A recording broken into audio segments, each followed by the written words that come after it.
for us, having the voices of the future come to the Philippines, every year you join the AELM meeting, you do a lot to help in the process of bridging understanding of the APEC agenda and vision. And so we want to thank you for the work that you do, and we're really thrilled that we're having this interaction with the ABAC members. So in front of you are the ABAC members. Here together with me are the ABAC working group chairs. And so we're really thrilled. We hope that through this session, we will be able to hear from you, listen to your thoughts, listen to what you hope to achieve, and learn out of ABAC, out of the APEC week, and learn also from ABAC, the ABAC members. Okay, so I'd like to, for all the ABAC members, all of you are familiar with the Voices of the Future, and I'm going to ask Mr. James So, who's the co-chairperson of the APEC Voices Leadership Council, to say a few words about the Voices of the Future program and what he hopes will be achieved this year. James. Well, thank you, Doris. Ms. Doris Masasa Ho, President and CEO of A. Masasa Incorporation and APEC Chair 2015, Mr. John Francisco Raffo, Honorary Chairman of Raffo Groups and the incoming APEC Chair for 2016 APEC Peru, distinguished APEC members, ladies and gentlemen. We are very honored and privileged to be invited to this special dialogue session with honorary APEC members. I'm fully aware how busy you are, and during this APEC Summit 2015, and indeed very grateful that you found time to meet the delegates of the APEC Voices of the Future. In fact, this morning we had a very interesting dialogue and discussion at the ADB, Asian Development Bank. And young people from 17 economies are here, and they put their ideas together and trying to find ways to do some projects within the Asia-Pacific region. And we hope for your support in that. This year, the theme is very well thought through by the host economy, highlighting the needs to create a sustainable future, inclusive growth and resilience and empowerment. And we hope by sharing with our concerns with APEC members, you will resonate within you and you will share your concern with the APEC leaders here in this summit. And this is a very good opportunity for young leaders from the Asia-Pacific region to ask questions from the world's most successful business leader here in this room. And I will encourage you all, the young leaders from the Asia-Pacific, to seize this opportunity. You may not get this opportunity again in the future for some of you. So thank you very much, Doris, for the opportunity and platform. Thank you. Thank you so much. We were thinking of what format to follow, and we thought that instead of you listening to us, that maybe you could speak first about your views, what the most pressing challenges that you feel all of you as youth face in the future, and what do you see as opportunities for yourselves, and maybe just frame your comments and your insights that you have had so far. You only have been here a day, but what are your expectations? And then what we'll do after that is have some of the ABAC members respond, and then we can do a Q&A. Is that good? Okay, so James, who will be the ones can you introduce the members who will speak? We have 6 delegates here. Maybe they can take turn to speak. Start with Canada. Hi, my name is Alexis Wagner, and I'm representing Canada. Good afternoon. My name is Ruth. I'm from China. Good afternoon. My name is Kathy Carvajal, and I'm representing Peru. Good afternoon. I'm Pablo Montero from the Philippines. Good afternoon. My name is Ben. I'm from Singapore. Good afternoon. My name is Nathan Thompson, and I'm representing the United States.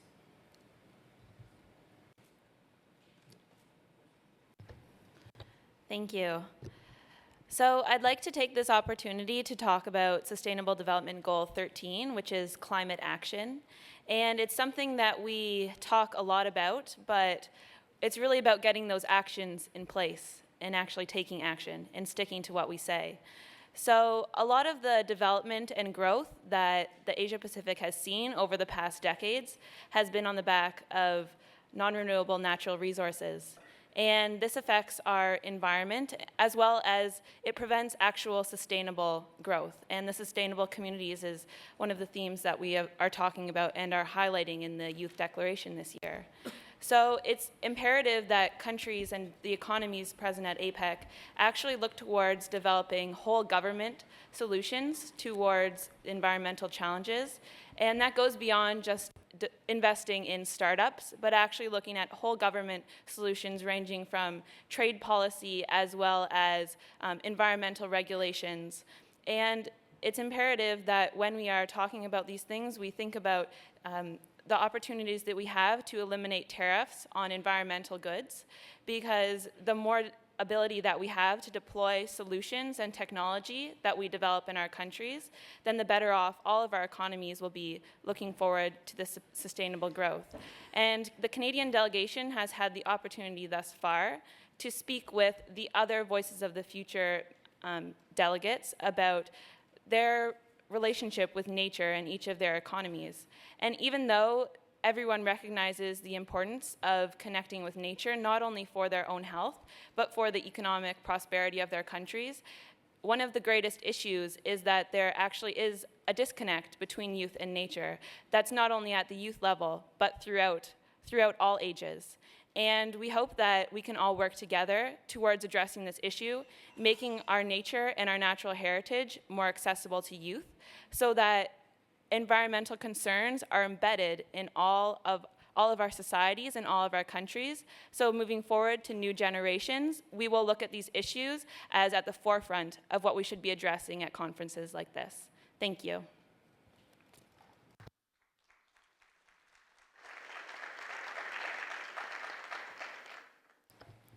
Good afternoon, distinguished APEC members and fellow delegates. I'm Ruth from China, and today we'd like to share some views with you on youth's role in China's economy, and we believe what China is facing right now is also confronting many of the economies present here today. As is well publicized, China's economy has entered the new normal, which is quite different from the high-speed growth pattern exhibited in the past. And China's economy will gradually transform into an innovation-driven model. That means job creating and innovation will become crucial during the transformation and will play an important role in overcoming the middle income trap that is haunting most of the developing countries. So Chinese government has made a lot of efforts to encourage people to make innovations and to start their own businesses. And this also echoes the theme of inclusive growth this year because it offers more employment opportunities and it enables people to realize their full potential. So we think it's incumbent upon us youths, the most dynamic group in the society, to learn more about it and to act within our capability. So the Voices delegates from China this year would like to discuss the issue of self-employment and innovations of youths with all other participants. And we believe the opinions from APEC members would be extremely helpful in terms of solving the confusions of young men and especially young entrepreneurs in China and the rest of the region. Thank you. Thank you, China. Now, Peru. Good afternoon, everyone. Now, I think we can all agree as delegates and as well as APEC members that it's not just, our success is not just about talent, it's not just about luck, it's not about mere luck or mere chance, but it's hard work and it's also being very passionate about what we do. So Peru, over the past 15 years, we have been one of the most vibrant economies of the Asia Pacific. This prosperity is not a consequence of luck, like I said, but is also a result of sound reform of economy. It is a result of trade integration, and moreover, it is a result of the creativity and industrious nature of Peruvians. We have very passionate nature, and we also have the ambition and drive to succeed. Peru's accession to APEC has been a major watershed that has allowed us to build a bridge for engaging the most dynamic economies of the Asia Pacific, raising the level of our diplomatic trade and economic relations. Peru has signed almost 20 free trade agreements, and its top trading partners are APEC members. This has allowed Peru to become a point of reference for trade, tourism, and investments. We have played a major role for redefining the trade architecture of the region by joining the negotiations of the TPP, agreement that we regard as a stepping stone towards the free trade area of the Asia Pacific. Our country has embraced its commitment of becoming a bridge of integration between Latin America and Asia Pacific. By creating the Pacific Alliance, an integration process that has Chile, Colombia, Mexico, and Peru as its members. The main goals of the Pacific Alliance are to facilitate trade, to integrate capital markets, and to articulate supply chains for reaching the vibrant markets of the Asia Pacific. Therefore, given the importance of the region for Peru, our economy will continue to embrace the Pacific for the sake of creating prosperity to social developments and peace for our citizens, especially the citizens for the dynamic region that we share, the Asia Pacific. Thank you. Thank you, Peru. Host economy, Philippines. Ms. Doris Magsaysayho, ABAC Chair of 2015. Mr. Juan Francisco Rafa, incoming ABAC 2016 Chair from Peru. Various working group chairs and members of ABAC, good afternoon. Once again, I'm Paulo Montero from the Philippines, and on behalf of my fellow delegates here participating in the Voices of the Future program, I would like to extend our deepest appreciation to ABAC for this opportunity to dialogue with such a distinguished group. With your indulgence, allow us to share some thoughts on critical challenges the APEC youth are facing today. We believe that the challenges we face in today's rapidly changing times can be seen in 4 broad areas: accessing quality education, an existing mismatch between available jobs and skills, ensuring a healthy youth population, and guaranteeing effective channels for youth participation. For now, I would like to focus on education. We recognize that an educated workforce encourages innovation and entrepreneurship, which will ultimately result in excellent goods and services that will benefit all APEC economies. Consistent with the 2015 APEC and ABAC priorities, we share the belief that investing in human capital will create more resilient communities and sustainable and inclusive growth.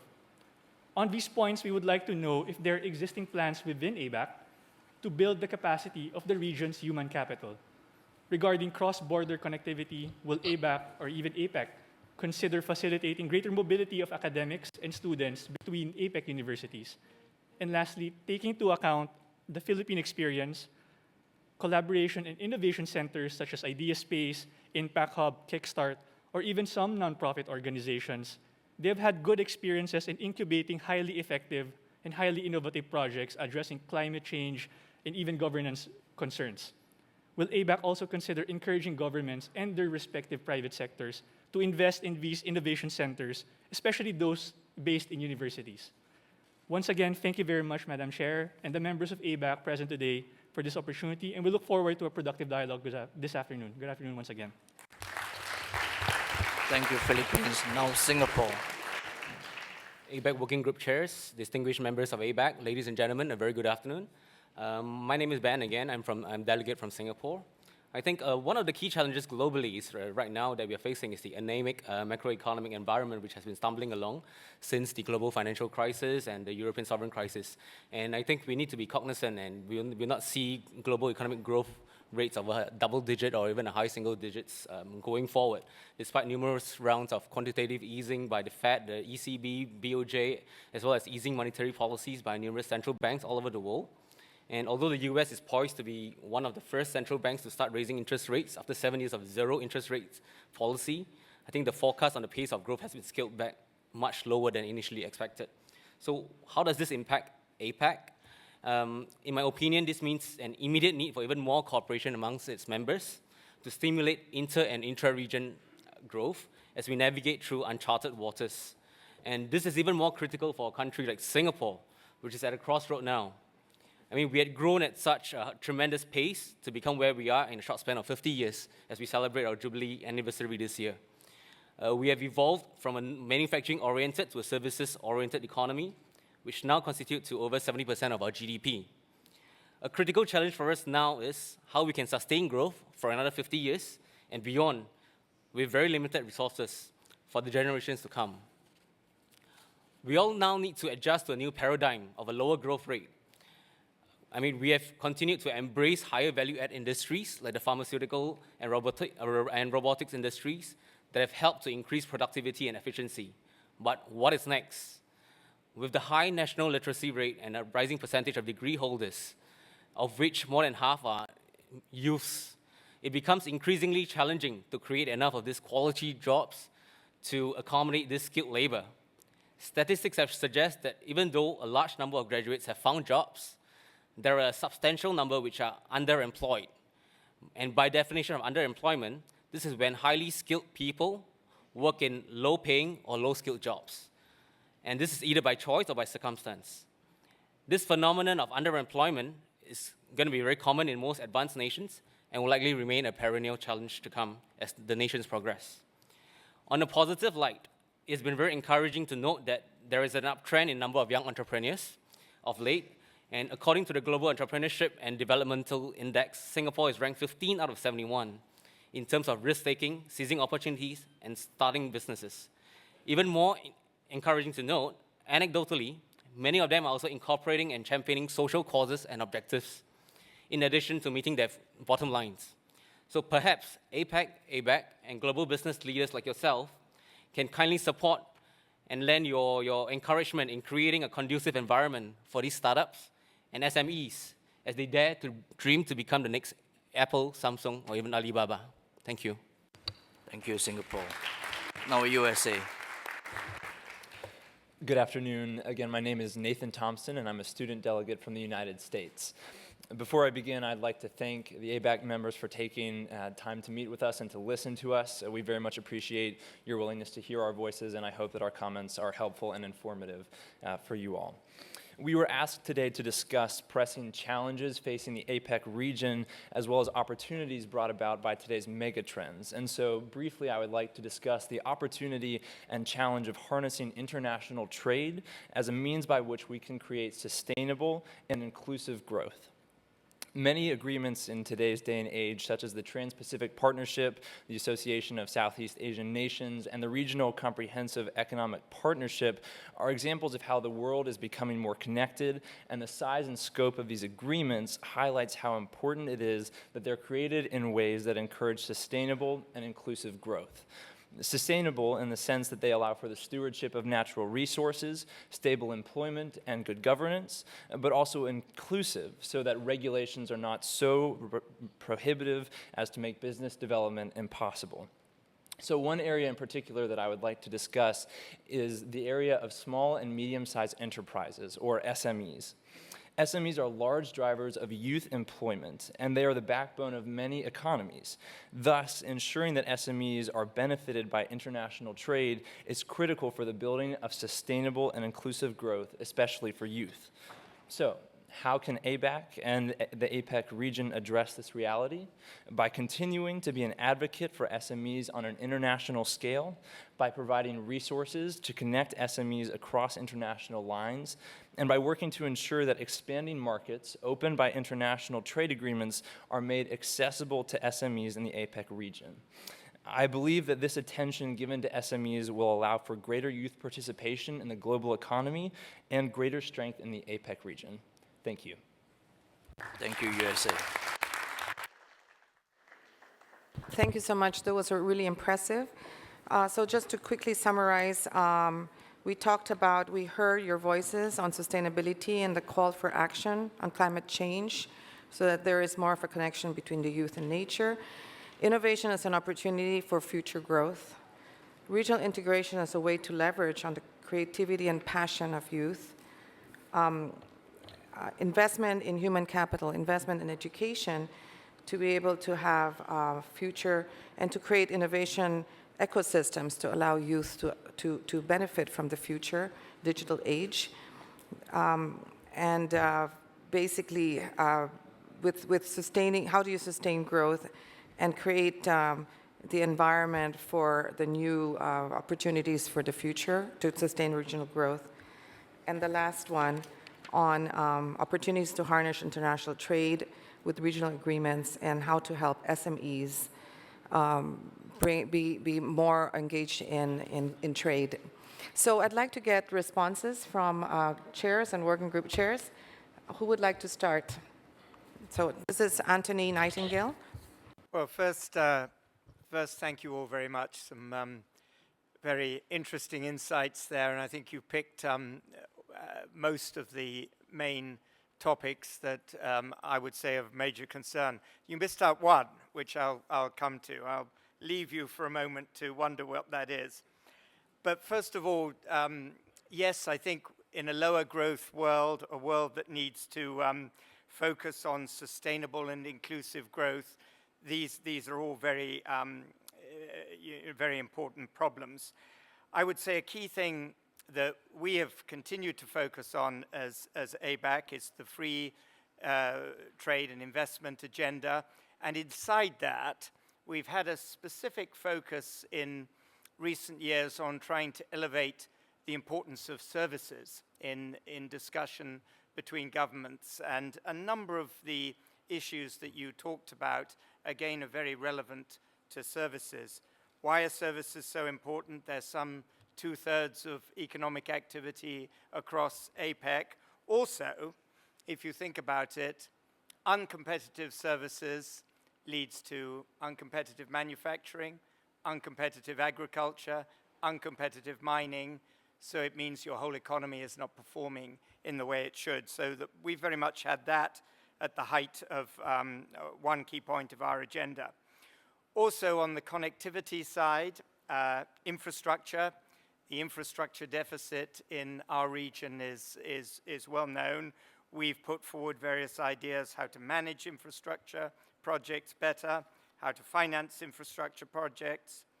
We've also focused a lot on people-to-people connectivity, which is something that one or two of you raised, both as regards labor at a kind of less skilled level, and also the corporate worker, making it easier to take qualifications from one market to another, easier to move from one economy to another where the opportunities are. I'd leave Rohanna to talk to you about everything we do for MSMEs, but believe me, it's very, very considerable. Now, the one other point that I would just raise that actually we're only at the beginning of trying to tackle, but I think it's of absolutely critical importance, which is the disruption caused by the digital and internet economy and how best societies and governments should react to optimizing that situation, because it's with us, it's growing every year. Those of you from China will be very familiar with what's just happened with, on Singles Day, the huge sales of through Alibaba and other internet sites. So I think that's a very quick summary of where I see it, and thank you again for your interest and your participation in these subjects.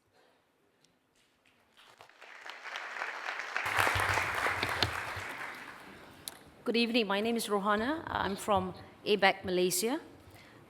This is an impressive group. I'm looking around and suddenly realize how old I am, looking at all of you. It's good question on your part on SMEs. Now, SMEs form about 95 to 97% of businesses all over the 21 APEC economies. They form the backbone of our economies.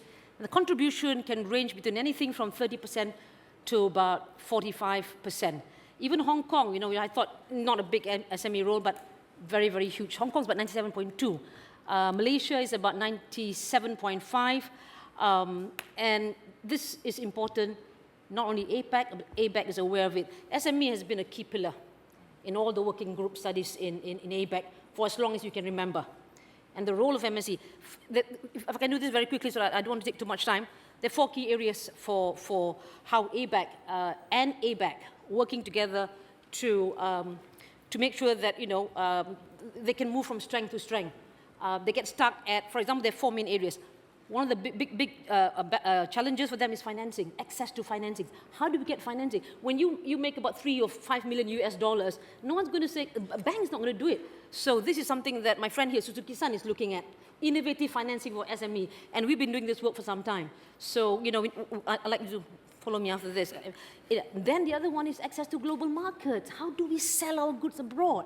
If you look at Alibaba, what was it, 2 days ago? The first 8 minutes, 1 billion USD. And then the whole day was 13 billion. And, SMEs try to get onto that retail online platform, and they can do that. So what do we have to do? We have to copy what Alibaba is doing. I run a private equity fund. This is my 3rd fund. Small, boutique. But I look at SMEs. I look nothing but SMEs. And it's a small little company that they didn't have enough funds. They didn't know what to do. And they say, okay, how do we sell? We sell online. And from about 3 million, now they're selling 15 million ringgit. And I'm putting money, and what I'm going to do, get onto online, get an e-commerce platform. So that's a second access market. And the other one, of course, is cross-border e-commerce.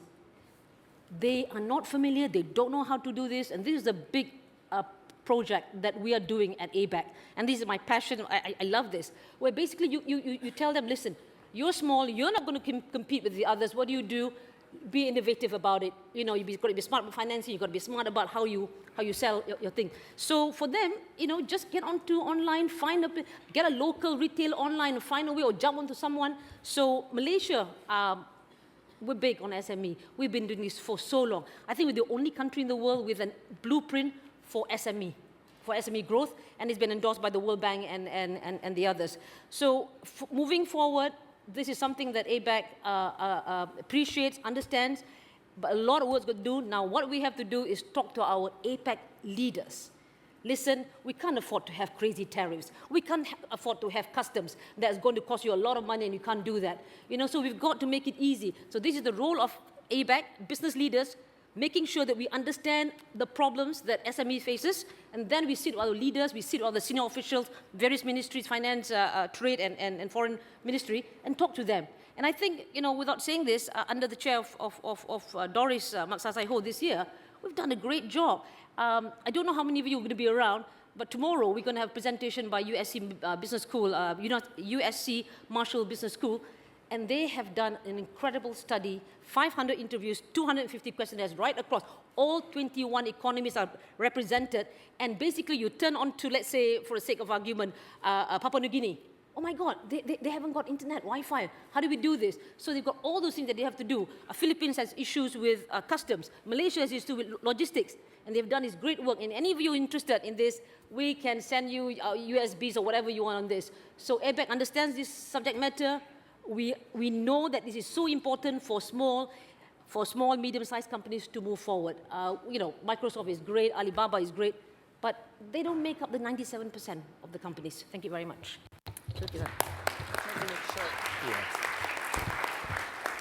Well, as I was asked by Lohana to follow up, my name is Hiroyuki Suzuki, APEC Japan, and also the chair of the Finance and Economic Working Group. Make a brief comment.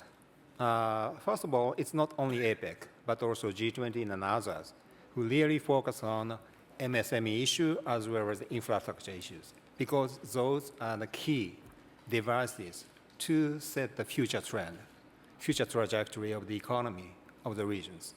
So how to not make a good approach to that? Of course, how to not take away a kind of bottleneck situation for the development of infrastructure as well as MSME.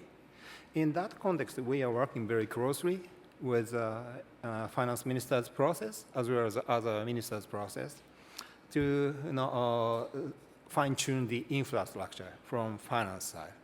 But more important thing is we need to understand what will be kind of expected change for the future.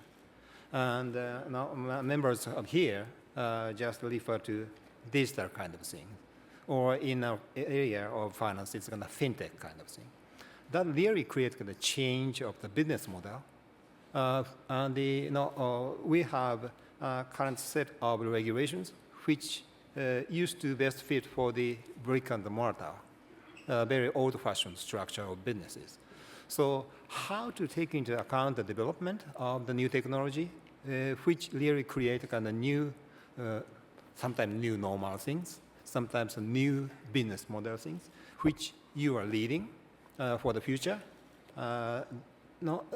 Take into account those things in advance so that we will not make any bottleneck situation for the future. That's a very important thing, which we have been discussing with business leaders as well as the regulators and also government. So I'm very much clear that we share those views with government already. Thank you. Jaime, can I ask you to speak something? Thank you very much, Doris, and thank you to all the delegates for thinking these issues through and sharing them with us. Let me just pick up from three. I think all the points are very valid and of great concern to all of us.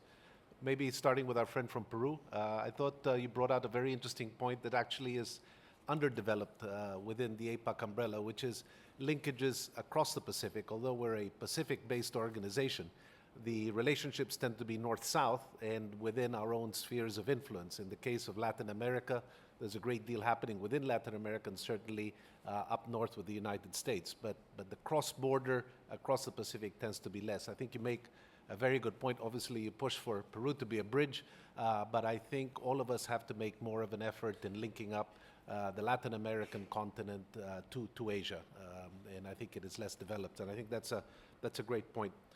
To our friend from China, you talked about entrepreneurship as a way of going against the trend in unemployment and the slowdown in economies. I think what's beautiful about entrepreneurship is they reinvent industries. And as industries shift these days, there is a need for people to keep reinventing that space and creating new forums for employment and new products and services. That needs a lot of support. It starts even with education. Our education in the Philippines, in general, does not encourage entrepreneurship. It encourages managers who then become very able in running things, but less in inventing things.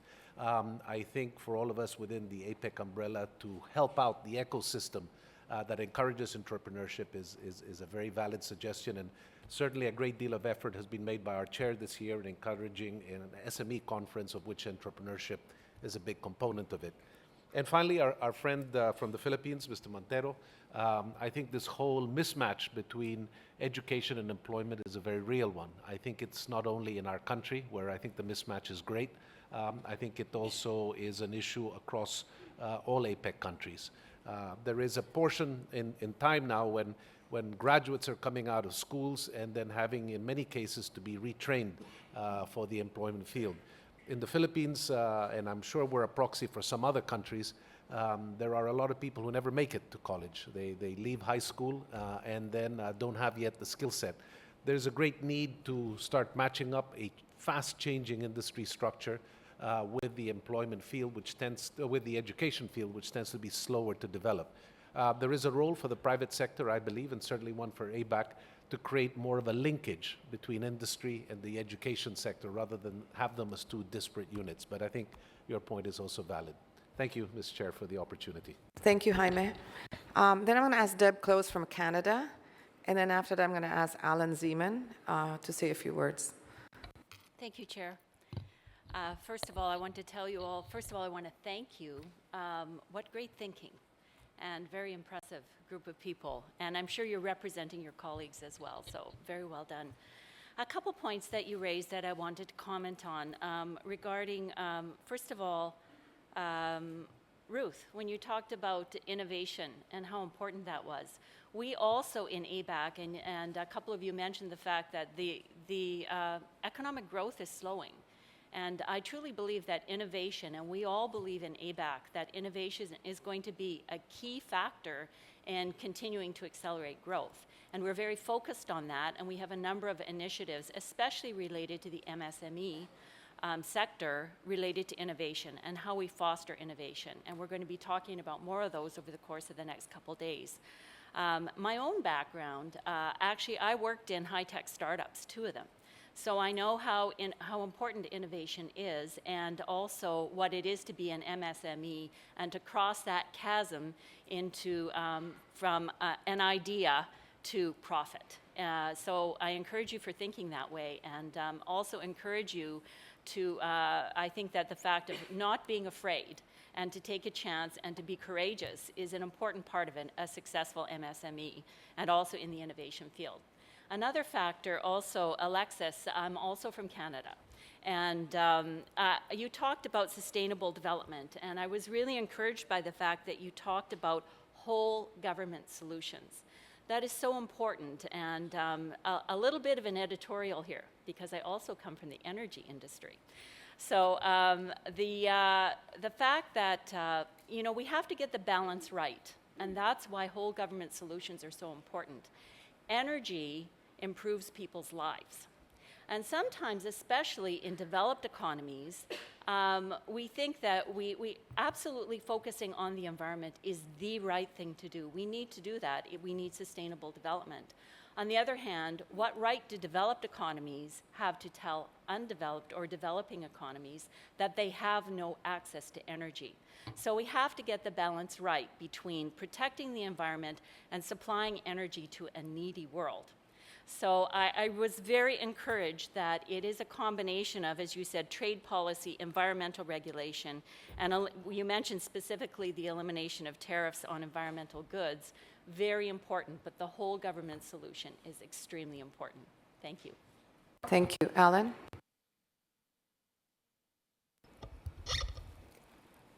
It gives me great pleasure to listen to all of you, actually, because you guys are the future. Us sitting on this side, I look at us, I look at you, and everything that you've talked about from every single country actually is what the future of the world is all about. We're living, number one, you started with the environment, which is key to health, to countries' productivity, future.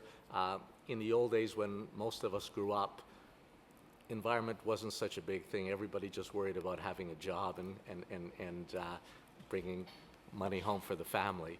But in today's world, where economies are moving so quickly, and because of connectivity between different people, the environment has become very, very important. And so that's something I believe that everyone needs to be concentrating on at the moment. We hear a lot from China about, in Beijing, about the smog and other things that affect the countries, affect the health of people. That's really something that's really, really important. I believe ABAC and APEC are really getting the message. In most countries now, you can see Mr. Obama is on this very, very much in the United States. And I think it's something that's really important.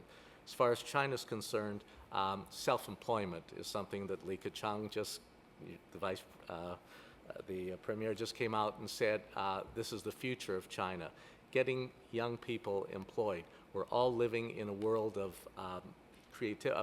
IT, creativity, connectivity.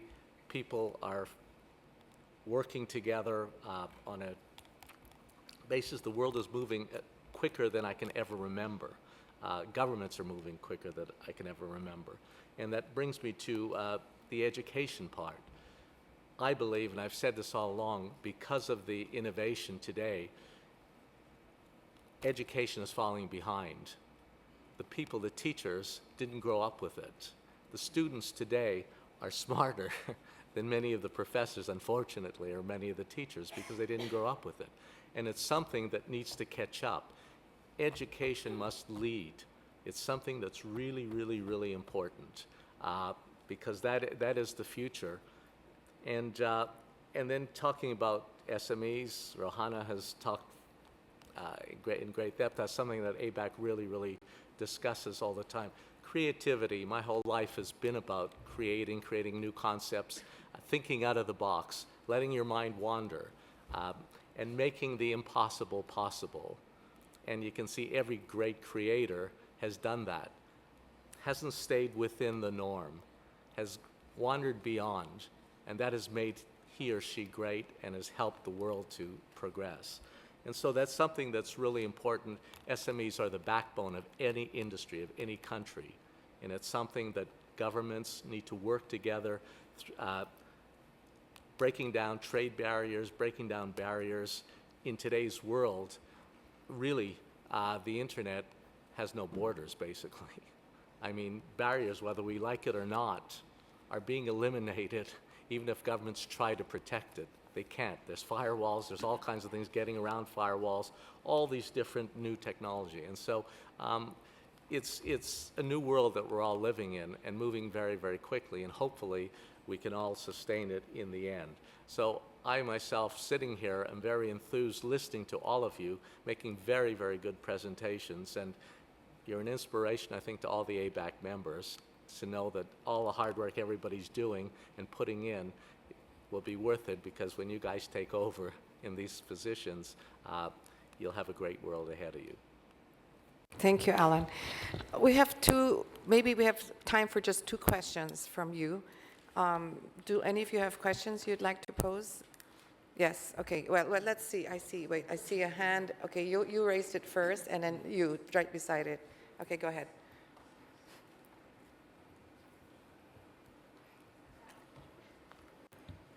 Good afternoon. I am Pauline Gayranod from the Philippines. Innovations are a commodity in these times, and colleges and universities are their primary incubators. Young people like myself are perennially on the lookout for the next best idea, one for which there is an existing market that can be revolutionized, or one for which a new market can be created. What does ABAC recommend as specific initiatives that colleges and universities should undertake in order to facilitate the development of a young population who can contribute greatly to innovation in the Asia-Pacific region?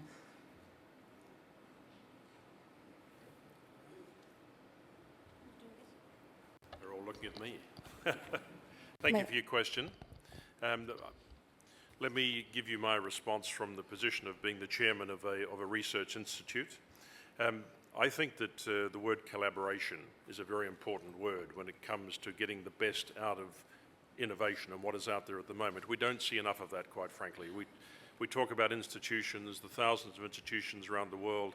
Because of the funding mechanisms that institutions have, they tend to be quite competitive. They tend not to share their ideas. I think that getting governments to facilitate much more collaboration between institutions, get the ideas flowing across those borders, whether they be national borders or whether they be internal borders between different institutions here, between UP and Ateneo, for example. How do you get the innovation flow occurring? That is a very important issue in my mind. Too many people have bright ideas, but they get locked in. I often discuss with my research teams how many bright ideas are still sitting on the library shelves and not actually getting the chance to see the light of day. I think that's a real problem. The other thing that is very important in the modern age is what we know as big data. There is a huge amount of data that has come out of research over years that is not being accessed or used. And I think, once again, finding the right mechanisms to give access to big data is going to open up a whole new world of innovative ideas from work that has been done before, quite frankly. Okay? Thank you very much. Good afternoon. My name is Jonathan Kubakundimana, and I am a delegate representing the United States here. And as many have said before, thank you so much for taking time out of your afternoon to hear from us. One of the themes of the APEC 2015 summit is inclusive growth, emphasizing regional economic integration through free and open trade and investment to advance, facilitate, and sustain economic growth in the Asia-Pacific region. However, it has become clear that while regional economic integration or trade liberalization can grow a nation's economy or GDP, there is also the danger that that growth only occurs at the elite levels of society or the host nation. and thus inclusive growth at the regional level happens at the expense of inclusive growth at the national level. Can you speak as to how you reconcile this tension between inclusive growth at the regional level and inclusive growth at the national level? Thank you. Let me take that one, if I may, Doris, because it's an issue that, as a former chair of our Regional Economic Integration Working Group, we've put a lot of focus into. I think you have to see the answer to your question in the context of a world today of incredibly complex supply chains and incredibly complex value chains. Now, those supply chains and value chains simply cannot operate if you only think of them being locked in big corporate worlds. It's incredibly important that the small entrepreneurs be part of those supply chains and value chains, and in fact, largely they are, but we need to work a lot harder to increase that, to give more and more SMEs, more small entrepreneurs the opportunity to be part of those complex supply chains and those complex value chains. So I wouldn't actually buy into the thesis that it's the rich getting richer and the poor getting poorer. Quite frankly, when we look at it from a trade context, a lot of what we're doing is to open up the opportunity to facilitate and liberalize trade so that that trade opportunity is available to everybody, whether you be a very large corporate or whether you be a small SME or a small entrepreneur. The better that we can break down borders, the better that we can liberalize, the better that we can make regulation light or have more coherent regulation, the easier we make it for everybody in the value chain. And I think that that will allow wealth to accumulate at both ends of the spectrum. Thank you. Thank you, Tony. We're going to have two last comments, and that's from Monica, and then we'll have closing remarks by Juan Raffo.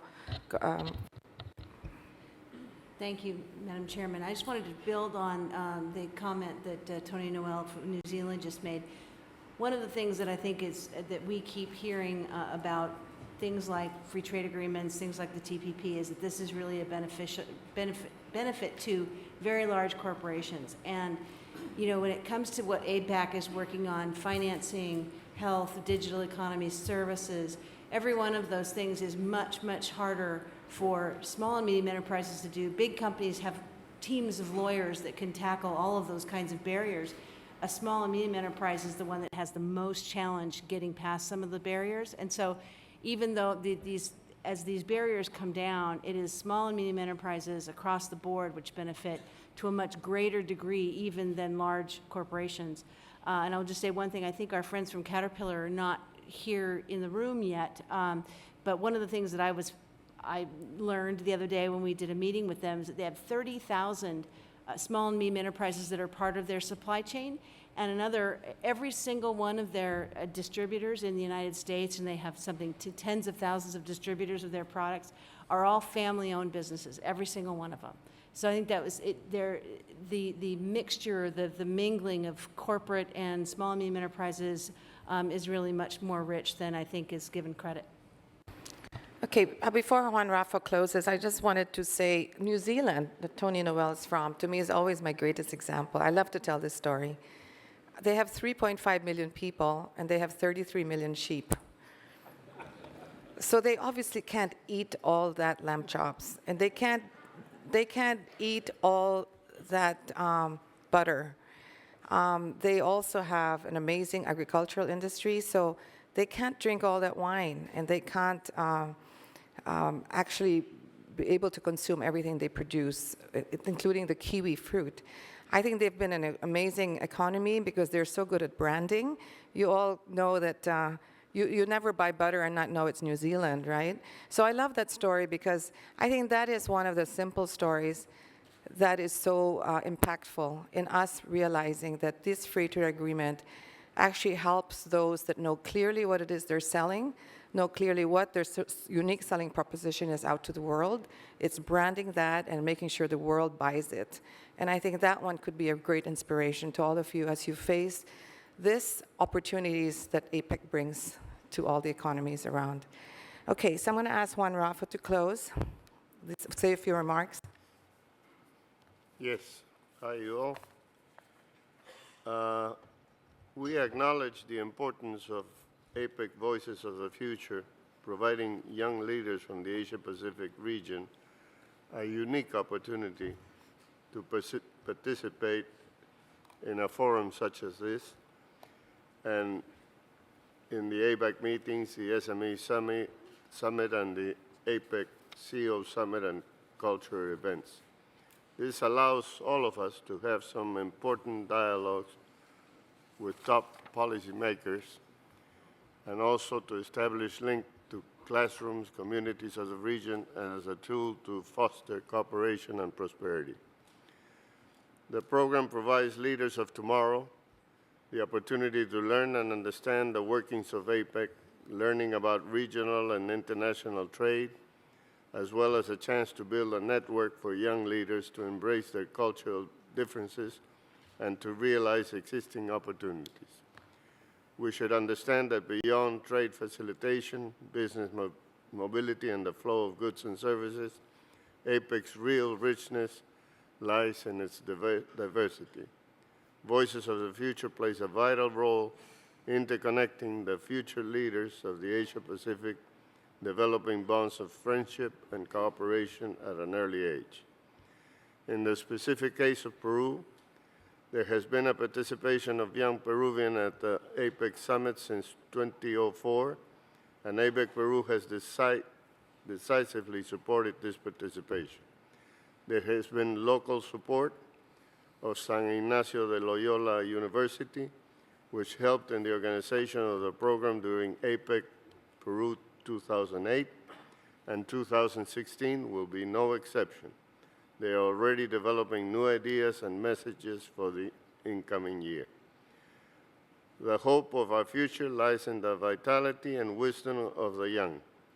That's why APEC, during Peru's chairmanship, will encourage and support APEC's work regarding this program, assuring that it continues as an independent and self-sustaining young leadership and educational diplomacy program within the APEC process.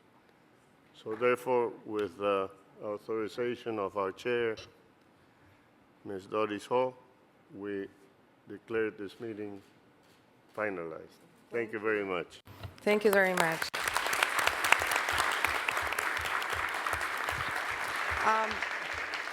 I would like to invite all of you to come to our opening reception. You can walk to it. It's down there. It's the Ayala Museum. And maybe, well, you will meet all of us and have more chance to interact with us. But I agree with everyone.